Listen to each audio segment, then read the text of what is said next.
Hare Krishna. Thank you for joining. You can tell Christmas is here. Everybody's busy, I guess. And they have been working hard on book marathons and everything. So, soul service. Thank you for joining.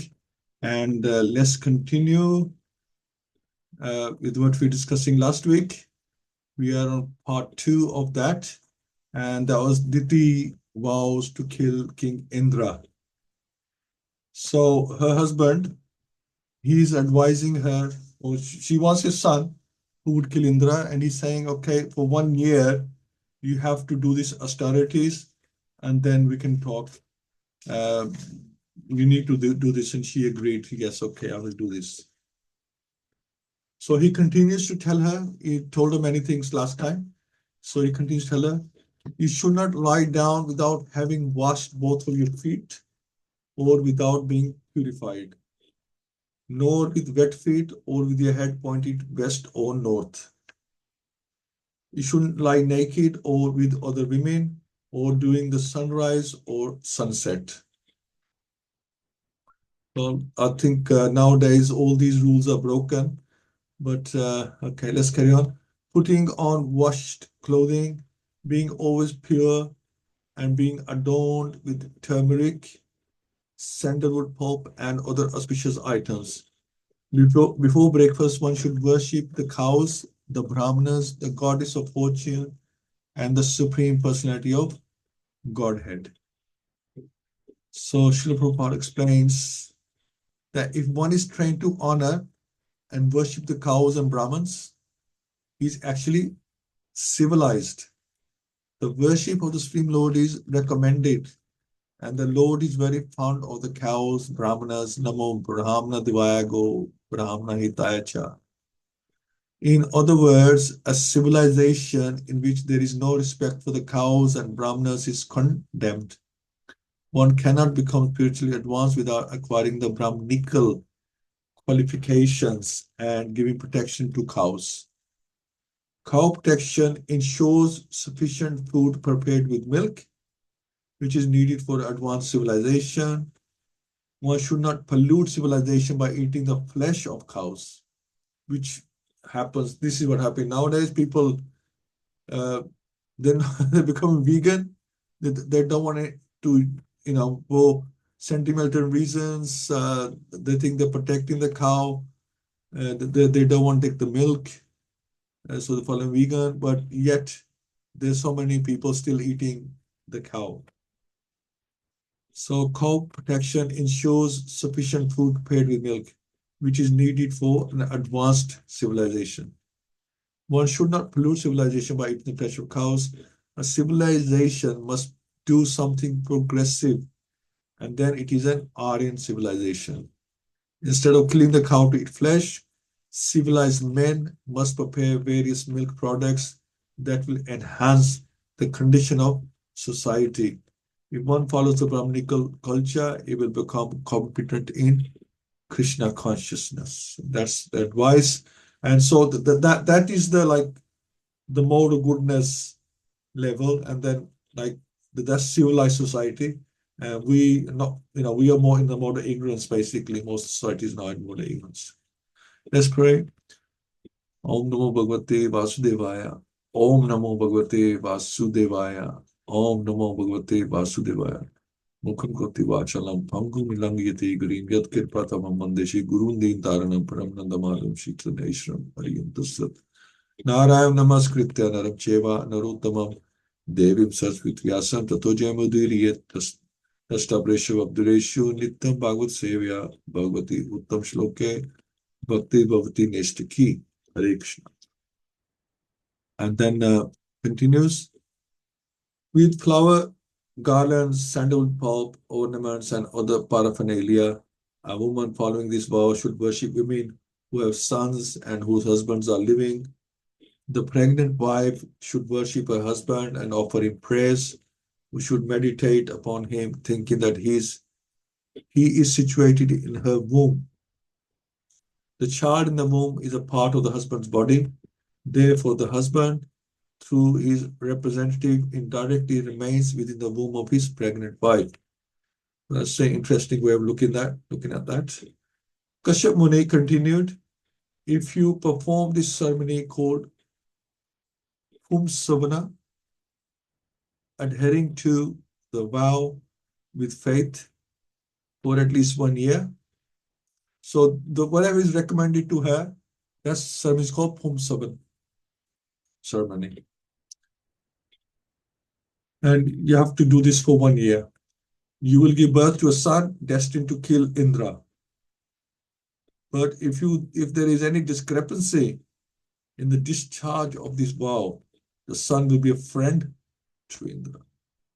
So it's a very strict process, and if not done properly, it can have the opposite effects. It's not like the effect will be less. It's just a totally opposite effect. O King Parikshit, Diti, the wife of Kashyap, agreed to undergo the purificatory process known as Humsavan. Yes, she said, I shall do everything according to your instructions. So she was very confident about herself that yes, she can do it. Didn't see any problem with following these instructions.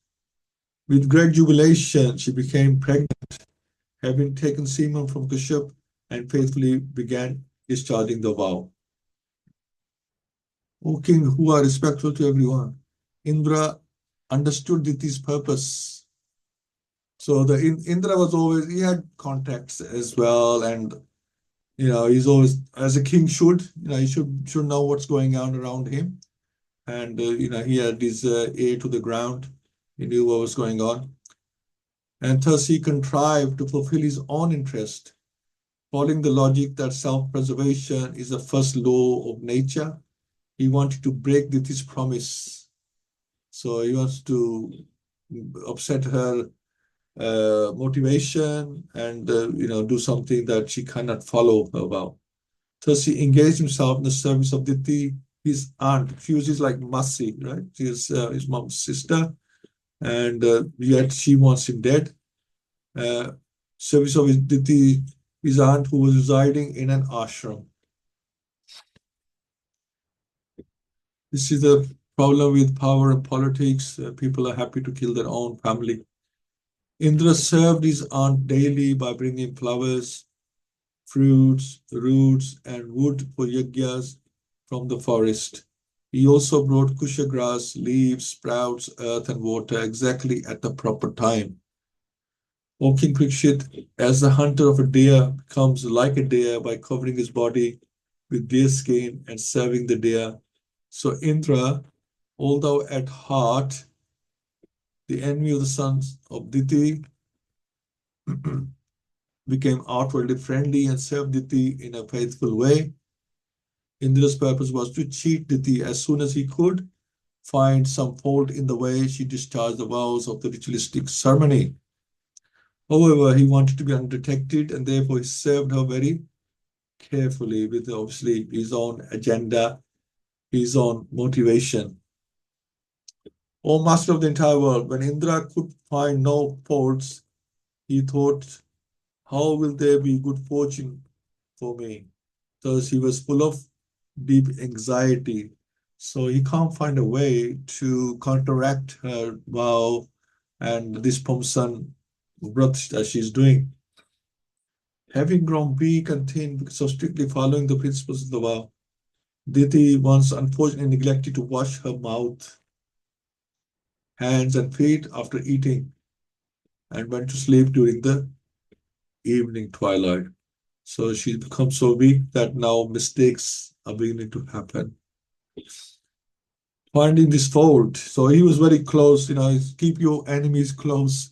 So he's been watching her every move and he's found a fault now.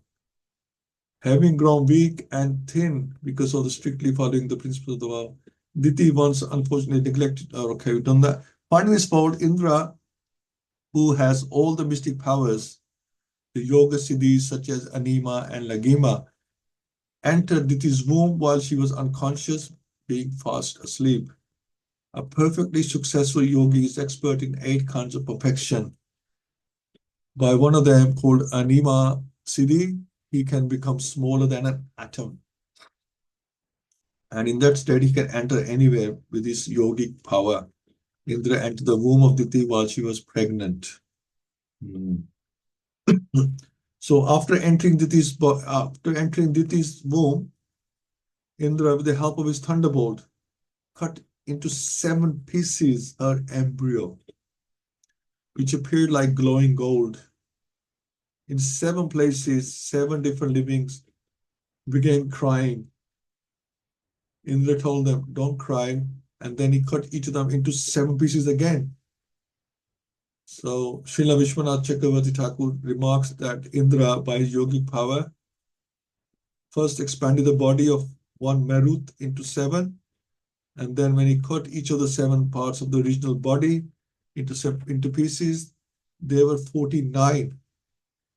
When each body was cut into 7, other living entities entered the new bodies. Yes. So it's not one soul that's been, now into 49 pieces. Each time that particular soul's body was cut, a new living entity entered that, or new soul entered that body. So when each body was cut into 7, other living entities entered the new bodies, and thus they were like plants, which became separate entities when cut into various parts and planted on a hill. So that's a very interesting analogy. So when a plant is separated and it's uh, it's planted on a planted in the ground, it's a different entity. It's a new entity. The first body was one, and when it was cut into many pieces, many other living entities entered the new body. So that means the living entities are waiting to enter body, and they enter this body, or the plants, the living entities enter into a plant's body. Okay, being very much aggrieved, they pleaded to Indra with folded hands, saying, "Dear Indra, we are the Maruts, your brothers. Why are you trying to kill us?" I mean, at least they his cousins, right? When Indra saw that actually they were his devoted followers, he said to them, "If you're all my brothers, you have nothing more to fear from me." Okay, because I think things have gone wrong and they have become his friends rather than his enemies. Shukdev Goswami said, "My dear King Parikshit, you were burned by the Brahmastra of Ashwathama. But when Lord Krishna entered the womb of your mother, you were saved." Yeah, so Maharaj Parikshit has been in a similar situation as well. Similarly, although the one embryo was cut into 49 pieces by the thunderbolt of Indra, they were all saved by the mercy of the Supreme Personality of Godhead. So, according to this, the Krishna again saved the Maruts as well. If one worships the Supreme Personality of Godhead, the original person, even once, excuse me, he receives the benefit of being promoted to the spiritual world and possessing the same bodily features as Vishnu. So Diti worshipped Lord Vishnu for almost 1 year. So this mistake happened towards the end, and it was going to happen because she had become very weak and maybe not be able to sleep properly, etc., etc. Started making mistakes. Adhering to a great vow, because of such strength in spiritual life, the 49 Maruts were born. How then is it wonderful that the Maruts, although born from the womb of Diti, became equal to the demigods by the mercy of the Supreme Lord. Because of worshipping the Supreme Personality Godhead, Diti was completely purified. When she got up from bed, she saw her 49 sons along with Indra. Those 49 sons were all as brilliant as fire and were in the friendship with Indra, and therefore she was very pleased. So she's been purified, and this is what it was expected that when he does this breath for 1 year, yeah, and then her animosity, her bad feelings, they would disappear. And now she wanted one son, she got 49, so she's pleased with that anyway. So she's in a good mood. Thereafter, Diti said to Indra, My dear son, I had heard to this difficult vow just to get a son to kill you 12 Adityas. I prayed for only one son, but now I see that there are 49. How has this happened? My dear son Indra, if you know, please tell me the truth. Don't try to speak lies. So his aunt, and she knows Indra, it can be quite deceptive and he might have something to do with this. So she says, tell me the truth, what happened? So Indra was honest with her as well. He said, in my dear mother, because I was grossly blinded by selfish interests, I lost sight of religion. When I understood that you were observing a great vow in spiritual life, I wanted to find some fault in you. When I found such a fault, I entered your womb and cut the embryo to pieces. When Diti, Indra's aunt, explained to Indra without reservation what she had wanted to do, Indra explained his intentions to her. Thus, both of them, instead of being enemies, freely spoke the truth. Yeah. This is the qualification that results from contact with Vishnu. So, as stated in Srimad Bhagavatam 5.18.12, Yas yasti bhakti bhagavati akinchana sarve gunas tatra samasate surha. So, if one develops a devotional attitude and becomes purified by worshipping the Supreme Lord, all the good qualities are certainly manifested in his body because of being touched by worship of Vishnu. Both Diti and Indra were purified. This is very interesting. So, God is so merciful that you may approach him for your own personal interest, your own personal motivation. For whatever reason you approach him, he will give you the results. He will still give you mercy. He will still give you protection for whichever, if even if it's not like the ultimate is to serve God, to please him. But even if you have your own motivation, you want something material, he will grant you that as well. He wants that you should not go around worshiping demigods because they will give you wrong boons, which will entangle you even more in material life. You'll be bonded, and then end of the day you will lose it again, but you'll have to take birth again. So it becomes complicated. So worship the Lord, and he will protect you, he'll help you in the right way. That you become detached, yet you get what you wanted as well. And as long as you just keep being his devotee. First, I cut the child in the womb into 7 pieces. So Indra is explaining to his aunt. First, I cut the child in the womb into 7 pieces, which became 7 children. Then I cut each of the children into 7 pieces again. By the grace of Supreme Lord, however, none of them died. So even Indra understands that the Lord is helping them here, but sometimes he forgets the Lord. So this is why they say that the demigods are devotees of the Lord, but they're not pure devotees, because they do tend to forget from time to time about the Lord. A pure devotee never forgets. It doesn't matter. We've seen Maharaj Chitraketu, we've seen Vritasur, like that. They never forget. Gajendra, these people never forget the Lord in any situation. But demigods tend to forget. My dear mother, when I saw that all 49 sons were alive, I was suddenly struck with wonder. I decided that this was a second result of you were having regularly executed devotional service in worship of Lord Vishnu. Although those who are interested only in worshipping the Supreme Personality Godhead do not desire anything material from the Lord and don't even want liberation, Lord Krishna, so he's telling here, fulfills all their desires.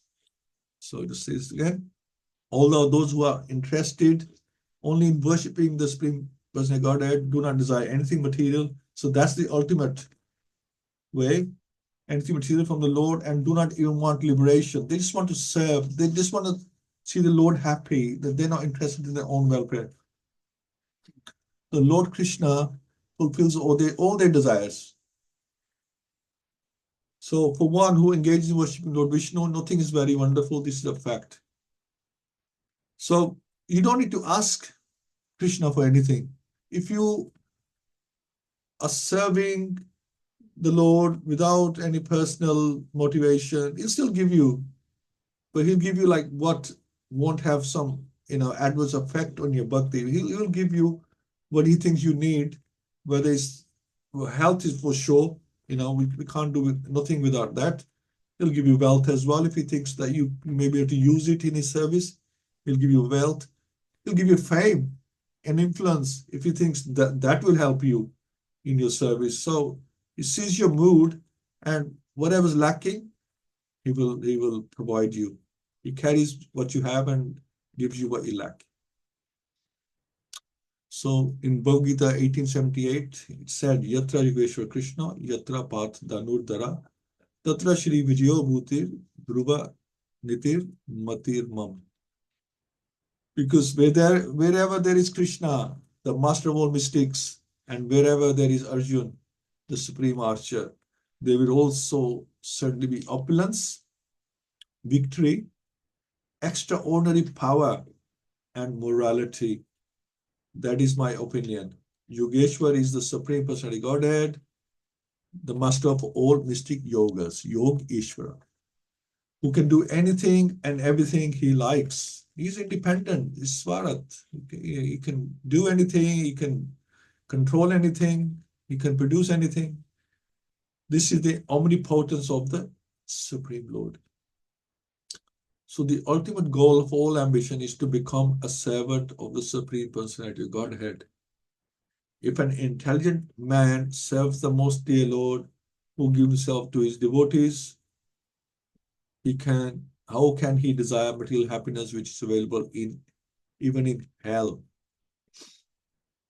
An intelligent man will never aspire to become a devotee to achieve material happiness. That is the test of a devotee. As Sri Chaitanya Mahaprabhu teaches, na dhanam, na janam, na sundarim, kavitam va jagat isha kame, mama janmani janmeshware bhavtat bhakti ahut ki. By Almighty Lord, I have no desire to accumulate wealth, nor do I desire beautiful women, nor do I want any number of followers. I only want your causeless devotion service, birth after birth. A pure devotee never begs the Lord for material happiness in the shape of riches, followers, a good wife, or even mukti. The Lord promises, however, yoga shema vahami aham. I voluntarily bring everything necessary for my service. So he gives you anyway. Oh, my mother, oh, best of all women, I am a fool. Kindly excuse me for whatever offenses I have committed. Your 49 sons have been born unhurt because of your devotion service. As an enemy, I cut them to pieces, but because of your great devotion service, they did not die. So this is interesting that Indra thought he was the controller, but because Diti had served Lord Krishna with all her heart, he was there to protect her. Indra thought, oh, he could, he find a fault and then, oh, he would enter her womb at the right time and then, do something. But obviously he thought she'd done a fault now, she had no potency left and I can do whatever I want. But your bhakti is protected. It's protected in this life. It's protected even to the next life. Whatever bhakti you've done, it will be carried over. So this is the evidence there that whatever bhakti she had done, it was protected by the Lord. Shri Shukdev Goswami continued, Diti was extremely satisfied with Indra's good behavior. Then Indra offered his respects to his aunt with profuse obeisances, and with her permission, he went away to the heavenly planets with his brother, the Maruts. Wow. So everybody likes a good ending. This is a very interesting. Two enemies became friends in the end, and they're family, but one minute they're trying to kill each other, and now is calling her not even Masi, mother. She suddenly become his mother, and he's become a son. Well, that's families for you. Maybe the fighting, and then they won again. But it's nice, and it's all thanks to Lord Krishna. So thank you so much, Ina Mataji, Madhav Shamsundar Prabhu, and Sarvashri Mataji. Thank you for joining. So next week will be the last of this year, and then we'll start a new format from the new year. And let's see who joins. Obviously, it's difficult and I understand this time of the morning. There's a lot of stuff going on with everyone. Some people even have said to me that it's going to be difficult. I said, well, we record it, and it's easier for. I mean, we can join, right? And I'll find it easy at this time as well because I can do my chanting earlier and do my daily worship, and then we can get into this and then go to work. So thank you so much for your association. Right, Sarvashri Mataji, Hare Krishna. Hare Krishna, everybody. According to my understanding, and Diti was very desperate to have a son to kill Indra. So she followed the instruction of vow given by husband Kashyap Muni. Now Kashyap Muni was not very happy what Diti asked, but he was obliged to her wife. So he gave her in such a way that she started worshipping Lord Vishnu. Kashyap Muni gave her instruction to purify her and become Krishna conscious because all the good qualities she said what to do, what not to do. And when one is grossly blind by selfish interest, he forgets religion. He forgets what is right, what is wrong. Religion is his duty, what is his duty. The mind, intelligence, and senses get bewildered. He cannot think properly whether I'm doing right or I'm doing wrong. They just want they have got one more motive that Diti's motive was to have a son and kill Indra. Krishna says in Bhagavad-Gita, Krodhat bhavati samoha samohatas niti bhibrama Dimitri Bhanshad buddhi nasa buddhi nasata pranasati. From anger, complete this delusion arises, and from delusion, bewilderment of memory. When memory is bewildered, intelligence is lost, and when intelligence is lost, one falls down again in the material pool. So that happened that she was so angry, she couldn't think anything just to kill Indra because of Indra, the sons were killed.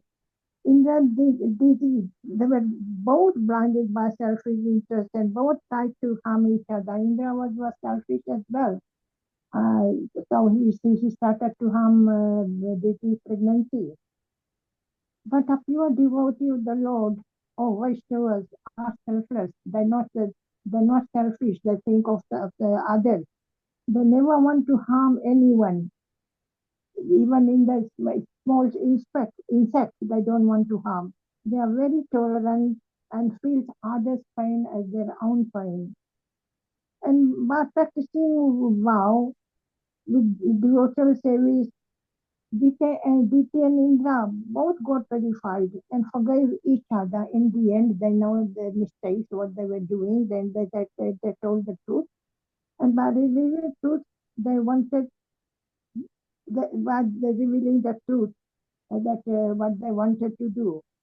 So devotional service is so powerful that one can get purified from material activities and desire. If you have any material desire or any material activities by devotional service, I mean you get all purified. Because this desire was to kill Indra, Indra's desire was to destroy pregnancy of Diti. So when they done this with vow, Kumsa vow, then they got both purified because they were worshipping, the Diti was worshipping Lord Vishnu. So in another sense, he was doing devotional service. So he had nice thought and effort. So she forgave Indra.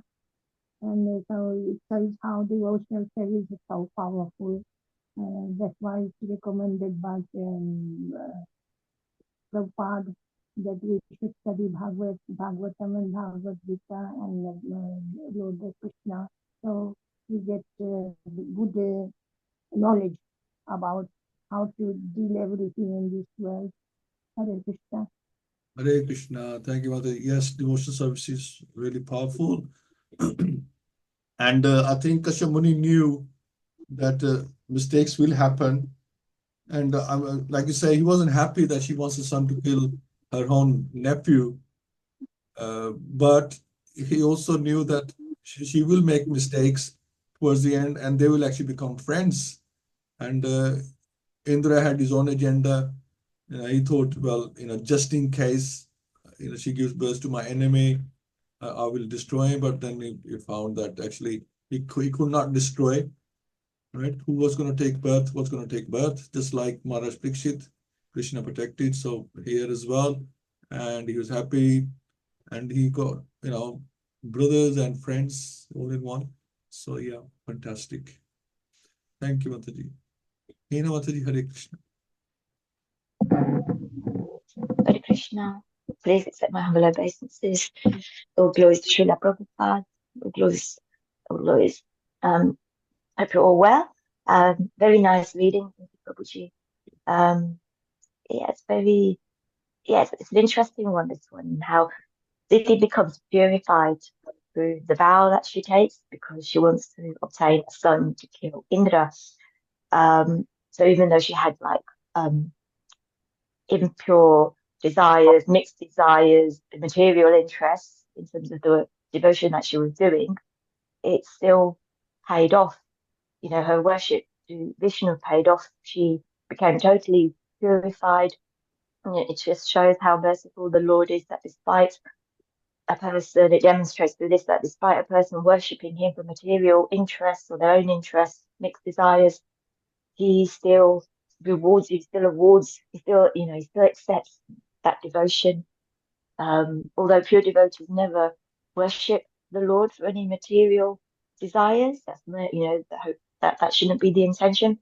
But it shows through this that if a neophyte, for example, devotee has mixed desires, the Lord still accepts that worship and awards what they want. So, and here it is bhakti, whatever she did in that year, that vow, that protected her, that protected her sons, essentially. So, and then she was rewarded for that bhakti because the Lord in the heart knew that she wanted a son.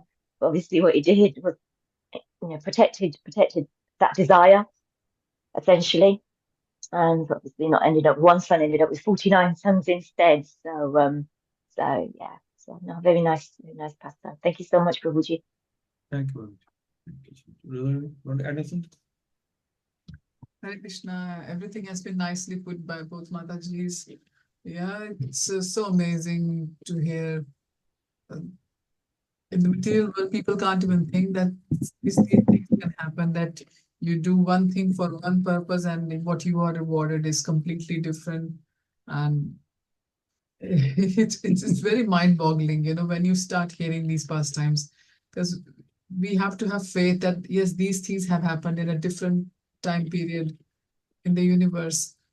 So there is hope for all of us that whatever we are doing, even if our desires are sometimes misguided, because we are jivas, we are not pure devotees. We have got our own imperfections. We have got our own insecurities and everything.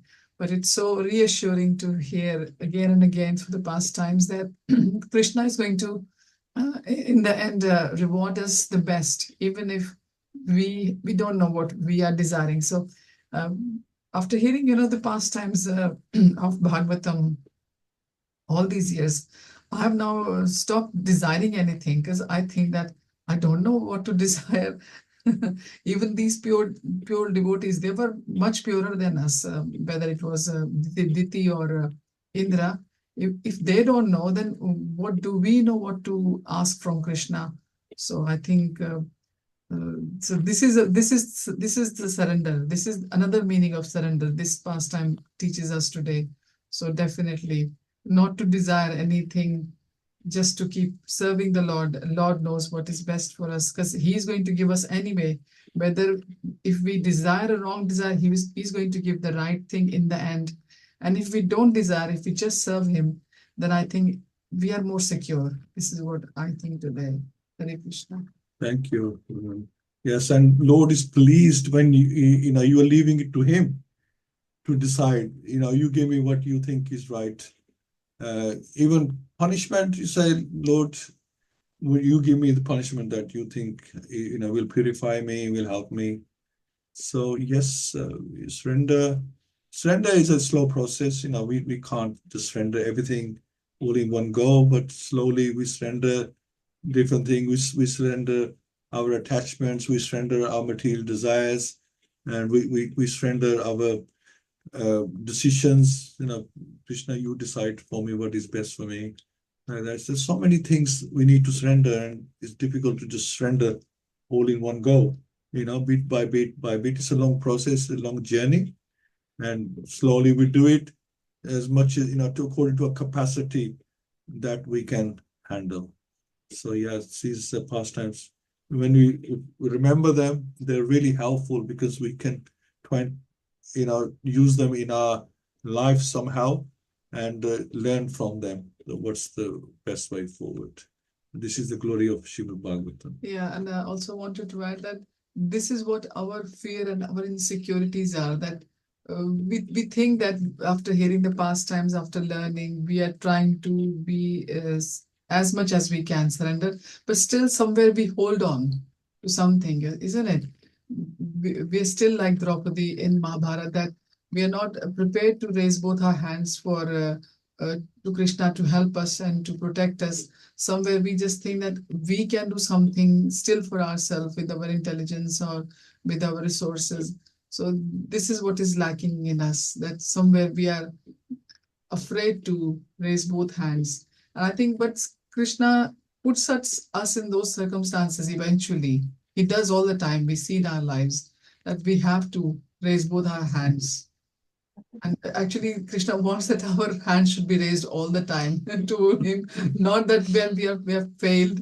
And this is the thing which is lacking in us as the human beings. So this is what Krishna is looking from us. Yeah, well, this is why we call them marginal energy. Yes. Because we tend to fluctuate from material, spiritual to material. We are always fluctuating. This is the problem with us, that we cannot remain always in the spiritual. We're not the internal servants or the internal potency of the Lord. We are separated energy of the Lord, and we are marginal energy, and we are always fluctuating. We are halfway, always halfway. We can't seem to always decide where we are. 1 minute we are with Krishna, then we are without Krishna. It's like that going on. And we need to make the shift towards Krishna more. Thank you so much. Let's do a couple of nice rounds. Ahina Mother, I hope you'll be okay to stay. And Yeah, is it okay if I go first, Prabhuji? If that's okay. Brilliant. So Shweshya Mataji, could do the first one. Hina Mataji, do the second one. Hina Mataji wants to do first. Or did you say first, Mataji? Is that okay, Prabhuji? Only because I've got a 9 o'clock call, work call, so Yeah, that's what okay. I'm asking. That's fine. Okay, I'm sure Thank you. Mataji will be okay with that. Yeah. Okay. Okay. Jai Shri Krishna Chaitanya Prabhu Nityananda